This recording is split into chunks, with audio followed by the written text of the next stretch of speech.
The Super Bowl is over, so you know what that means. Let's take a look at some of the movies that are headed our way. We get a sneak peek at Amazon's new Lord of the Rings TV show. And I've got some thoughts on Amazon's violent crime thriller series, Reacher. Hello, my friends. Welcome to The Rundown. My name is Victor Lucas, and I'm so happy that you've joined me here in the Electric Playground. Today's episode is brought to you by the Gaming Stadium. They are Canada's leader in online esports tournament facilitation. They've got tournaments happening every single weekend, and you don't want to miss out. You can find out all about them at tgs.gg. And TGS has also launched a brand new platform called Pepper, and this is for all of you that like to put on your own tournaments, maybe put some cash on the line. You can find out all about that at pepper.gg. All right, we've got a different kind of dedication today because yesterday we found out that Ivan Reitman has passed away at the age of 75, and this is an incredible filmmaker. He's given us so many funny movies, so many movies filled with heart and just a lot of joy. But I think he's most well known for his work on Ghostbusters, really envisioning, with the help of Harold Ramis and Dan Aykroyd and Bill Murray and Ernie Hudson, just an incredible film series and an animated series and a toy line. He's really crafted something for the ages in popular culture, and he was a big part of Ghostbusters Afterlife, and so his passing comes as a really big shock because it does feel like Ghostbusters is just getting started again in a way. But you know, his work is going to endure forever, and his movies are going to entertain people for generations and generations. Our sincere condolences go out to Mr. Reitman's friends and family. Thank you. All right. Let's get started with your rundown.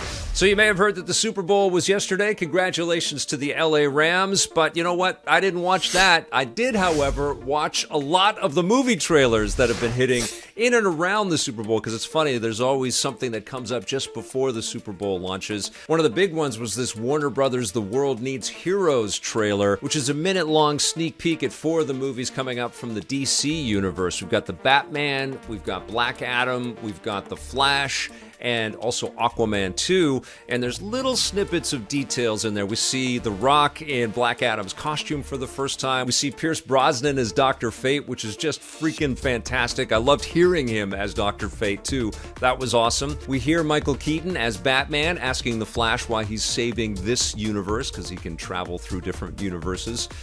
We also see a little bit of Aquaman, and from Black Adam, we see a little bit from Atom Smasher and Cyclone, and an epic reveal of Hawkman, which I have to admit, Hawkman's not my favorite character. Seems a little bit crazy, like how could you actually get around with those giant wings? But I gotta tell you, that costume just looks ridiculous. It's a really, really lovely kind of look forward at what we can expect from the DC movies. My fingers crossed that they all turn out great, and the Batman is first on deck. Shifting over into the sci-fi horror kind of world is Jordan Peele's Nope, which got a fantastic trailer. This is, a different direction. Jordan Peele's been working with a lot of horror tropes and the stuff that he's been putting together, and thriller tropes, but this one has a little bit of that. People look freaked out and scared, but it looks like they're looking up into the heavens, and it's some kind of alien invasion type thing. It looks amazing, and just the sensibility and the sense of style with the film feels very different from a lot of the alien invasion type experiences that we've been able to watch before. Daniel Kaluuya is in this one. Steven Yeun is in this one. Keke Palmer. It's got a great cast. I think this is going to be an intense and super cool experience for someone who is quickly developing into one of my favorite filmmakers out there. Jordan Peele is pretty damn talented, and Nope looks like a blast. Something else that looks like a blast is Sonic the Hedgehog 2. I love the first Sonic the Hedgehog movie. It's still my favorite video game movie, and this is looking really, really fun. Obviously, everything has to be amped up, so we've got Knuckles in there, played by Idris Elba. We've got a bald Jim Carrey with a crazy Dr. Robotnik mustache, and he looks phenomenal. Tails is in this movie. It looks like the special effects and the stunt work and the visual effects, it looks like Paramount and Sega have thrown a little bit more money into this one as well. It's also good to see James Marsden is back in there. I thought he was a standout in the last movie. He really kind of sold the believability of this cartoon character racing around inside of a real world like we had. And Ben Schwartz is fantastic as Sonic. He's just a terrific actor, and he's really, really funny. So, high hopes. We'll see if they can pull this off. We'll see if the sequel is as good as the original, but certainly all of the ingredients are in there for Sonic the Hedgehog 2. That one comes out in April. Now, just before the Super Bowl, Disney and Pixar dropped the latest trailer for Lightyear, which is coming out this summer, and it looks like a freaking blast. Now, this story is about the real human of Buzz Lightyear, the real human, that they based the toy on for Toy Story. So Chris Evans plays Buzz Lightyear, and the story revolves around a group of humans that have been marooned on a planet, and they're trying to blast off there and get home. And so they're testing out different types of spaceships and dealing with the aliens that have infested the test space. And very comedic. And Buzz Lightyear also gets this really cute little robot named Socks that is very useful for him, gives him a little bit of companionship and does some other things like lull him to sleep. Good night, Socks. Good night, Buzz. It's a very slick-looking trailer, a little bit more kind of straight line for what Pixar is kind of known for. You know, this just looks like a out-and-out action-adventure sci-fi epic. But I can't wait. I mean, the artists at Pixar are world-class, and they always entertain us with their work. And I'm definitely interested to see how this sort of fits into the Toy Story timeline and if there's going to be any connective tissue there. So already there are some cool things to look forward to, but Marvel definitely threw down the Infinity Gauntlet with what they showed off at the Super Bowl. First up, we got a little bit more of a taste of the new Moon Knight series, which is coming out very soon, coming out next month. It's ironic that Moon Knight is coming out the same month as the new Batman movie, because Moon Knight obviously was Marvel's answer to Batman in a lot of ways. And this show looks like a pretty freaking cool, dark show. It almost looks like it could be a Batman type TV show. Oscar Isaac, I think, is going to nail it as this character with multiple personalities, and the suit and the special effects that they have around the suit just look freaking incredible. I love the sequence of Moon Knight jumping off a roof and his cape makes his icon, his symbol. That just sends chills down my spine. Looks like it's going to be a very slickly put together show. Ethan Hawke, I can't wait to see him as a villain. I can't wait to see the multiple facets of performance that we're going to get out of Oscar Isaac. And honestly, Kevin Feige has been saying that this is going to be one of the most brutal experiences from the Marvel Cinematic Universe. And we all know that all of the Netflix shows, the Marvel Netflix shows, are leaving Netflix in March.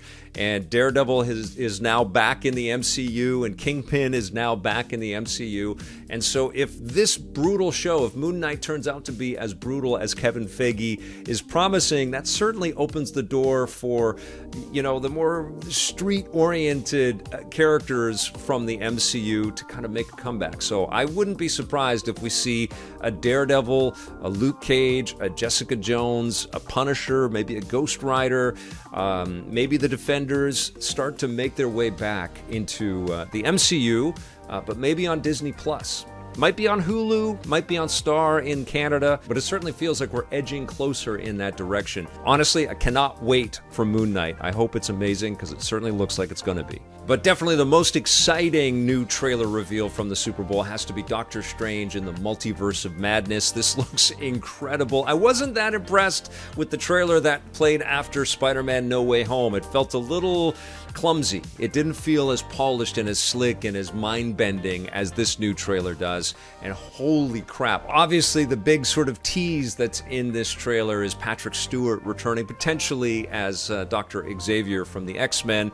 I did like the fact that as Doctor Strange opens up a door into the portals of the multiverse there's a giant X that's sort of center screen as the door opens. And it really does feel like we're going to get some embodiment of the X-Men in this film, but it certainly does look like we're going to get lots of other snippets from various incarnations of the Marvel multiverse, including, if what you see on the poster is any indication, Captain Carter, which I'm a huge fan of from the What If show last year. I mean, this trailer looks spectacular. Incredible visual effects. The imagery of Doctor Strange's head all cubed and kind of splitting apart is completely terrifying. In the trailer, Doctor Strange mentions that he keeps having this recurring nightmare. This trailer can kind of give you some nightmares. We get a shot of Gargantos, this crazy tentacle monster that's grabbing all kinds of stuff around them. We also see America Chavez making her brief appearance in there, and of course Scarlet Witch is questioning why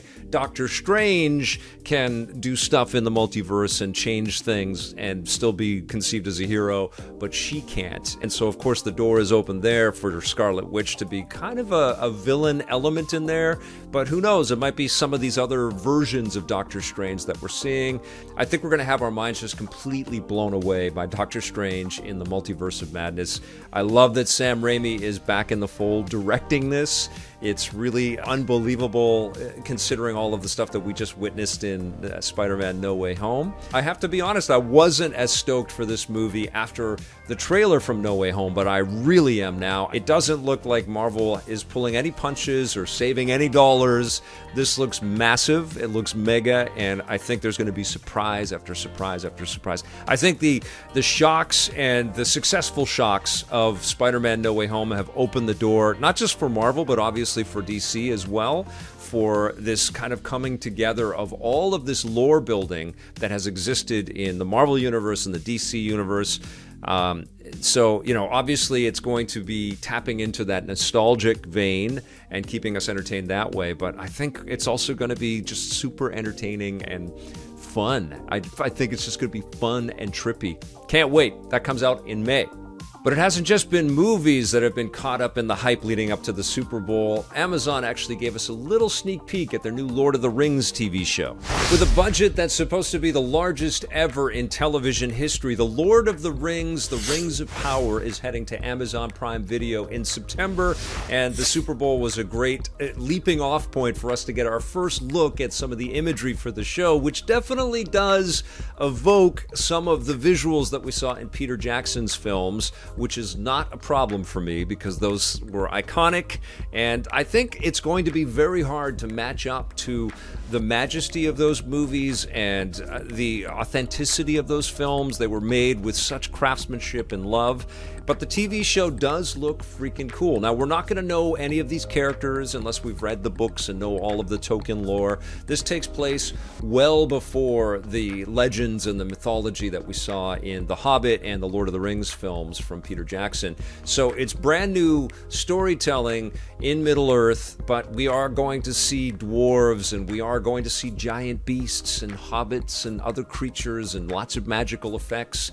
and lots of, beautiful glowy visual effects on armor and things like that. There's some really dynamic kind of portraiture in the visuals for what we have seen here. It's just like quick flash on this image and quick flash on this image, but it's sumptuous, it's beautiful, and it does look very theatrical. It looks very cinematic. It doesn't look like a conventional TV series might. Who knows if that's going to break down a little bit as we go episode to episode. Maybe it starts to feel a little bit more like Game of Thrones. But Game of Thrones actually had an epic kind of quality to it as well, and certainly lots of lessons learned from filmmakers and television folks on shows like that and The Witcher, and there's some pedigree there, and there's some behind-the-scenes people that have worked on these things. So it's going to be very interesting to see if this kind of one-ups that fantasy kind of space on TV. Amazon is certainly throwing everything at this. It's going to be the most important project that Amazon Prime Video has ever put out there. And I've got to tell you, Amazon Prime Video folks have done some pretty good stuff for us already with Invincible and The Boys. I'm going to be talking about the new Reacher show here in a second. But I have to say, I am psyched for the Rings of Power, and I really hope it delivers. It's going to be so hard not to compare that to Peter Jackson stuff, but I just hope it's really fun from week to week. I want to know what you guys think about the new Lord of the Rings TV spot that we saw, and also all of the other trailers. What are you most hyped for? Is it Lightyear? Is it Doctor Strange and the Multiverse of Madness? Is it Moon Knight? Is it the DC stuff that's coming our way? Let me know in the comments below. And now I'm going to move on to my review of Reacher. So I binged the crap out of Reacher over the weekend, and I didn't know if I was going to do that. I kind of went into the first episode and the second episode a little, tentatively. I didn't know if it was going to be as cool as I had hoped, because I am a fan of the Tom Cruise Jack Reacher movies, especially the first one. I think they did some really cool work there, based on this ex-military guy that has this superpower intelligence and all kinds of fighting skills and just an innate kind of detective sensibility. He's kind of like Batman without the costume in a lot of ways. He's very self-assured. He doesn't need a lot of extra peripheral stuff around him. But one thing that we heard a lot of from fans of the Jack Reacher novels written by Lee Child is that Tom Cruise was just too diminutive in stature to really live up to the way the character is described. So enter Alan Ritchson, who is a giant of a man. You've seen him in the Titans TV show, and I think back in the day he was on Smallville. He's popped up in a bunch of cool things along the way. And he's always impressed me as an actor, but no more so than in Reacher, which feels like the role was like hand-built for this guy. One of the key phrases that you hear throughout this series out of season 1 is almost everybody that meets him is like, man, you're a giant. How do you find clothes that fit you? Like, he is just constantly reminded of how large he is. And he's massive. And I don't know if they cast, on purpose, lots of smaller actors beside him, but he dwarfs everybody. He's just a massive giant of a dude, and he's buff as hell. And he just looks invincible. He looks like a superhero around regular folks. And what happens in this first season is he's just a guy that goes where he wants to go. He doesn't pack a bag or anything like that. He just shows up in this small Georgia town. He's wanting to kind of explore some blues music in this town, and he gets caught up in this crazy murder mystery that it wraps around some of the stuff that ties to his past. And he gets caught up. He gets accused, first of all, because he's a stranger in a small town, and he kind of gets out of that because he's got a perfect alibi and he's not the killer. He's the hero, obviously. And then he starts to kind of work with the local police department to try to figure out what the hell is going on because people keep dying. Reacher's got a very specific way about him. He doesn't take a lot of crap from anybody, and he'll beat the crap out of anyone. And you just see Alan Ritchson really just kind of revel in these moments. There's a lot of John Wick style combat, nothing as elegant and as artfully done as what we'll see in John Wick, but there's some brutality and there's some pretty well choreographed fight sequences for sure. And there's also a really interesting cast of supporting characters, which kind of brought a little Elmore Leonard kind of vibe to this. I guess this is from the Lee Child books, incredibly popular novels. I've never read any of them, but there is this intelligence that permeates throughout all of this. And I was impressed by that. I was impressed by the range and the flair that the supporting actors and the character actors that populate the show all bring to the table. They've got cool lines, and they've got interesting backstories, and they've got interesting moments with Reacher. And I like the fact that there's an honesty to calling out that this guy is a giant and he just gets away with all of his stuff. But he's also a pretty heavy thinker, and he's got logic on his side, but they confront that. It's not just like some big shock and awe by this character. There's a real sort of like trying to get to the bottom of who this person is. And there is this moment where Reacher crosses the line, and he's befriended a cop played by Willa Fitzgerald, a character named Roscoe, and they have a nice relationship that's percolating throughout the series. But Reacher crosses a line, and where you would see in any other sort of procedural cop drama where, somebody does something that would get them in trouble, you'd see the cop admonish that other character. There is just this abject silence, and these two characters look at each other, and there was just this really wonderful sense of honesty in that moment. And I realized this is a special show. This is, obviously using a lot of tropes and things that we have seen in cop shows and crime thrillers throughout the ages, even from the Jack Reacher movies. There are elements that we have seen employed in other things before, but there is this undercurrent of intelligence and freshness about this. And I feel like everybody involved knew they had something special and they didn't want to drop the ball, and they built something pretty cool. Now, the show doesn't end gracefully. It does devolve into kind of 1980s kind of explosions and over-the-top silliness, and people are leaping and jumping, and it turned into like some weird cop show from the 1980s or 90s. It felt really heavy-handed and not quite as elegant as the rest of the season that had preceded these final moments, but it didn't completely take me out of it by any means. I was just a little bit let down by the way that the show wraps up for this first season, but more than anything, it gave me this sense of curiosity of where this series is going to go to next. It was immediately renewed by Amazon Prime Video, so apparently a lot of people binged the hell out of this show, And I think you should. I think it's pretty damn fun, especially if you like the Tom Cruise Reacher flicks. This is a slightly different take with an interesting character that's well realized and some really fantastic acting work in there. Loved Willa Fitzgerald as Roscoe and also loved Malcolm Goodwin as Oscar Finley. There are some bad guys in there that go a little bit over the top, but it is fun to see them being taken down by Reacher. He's a badass. I'm going to give Reacher Season 1 an 8 out of 10. All right, you guys, that's going to do it for the rundown today. Thank you so much for watching. I'll be back again with a brand new one very soon for you. Thank you for subscribing to us here on the channel if you dig this content. Thank you, of course, to all of our members. You guys are fantastic. And if you haven't checked out our Twitch channel, please do that. I do the rundowns live from time to time on that channel. That's twitch.tv/EPN. And of course, I'm streaming games there all the time. And I'll be streaming some Horizon Forbidden West very soon. And I'll be digging into the Steam Deck from Valve very soon. So make sure you subscribe and follow along. Thanks for your support, everybody. We'll see you soon. And until then, play forever.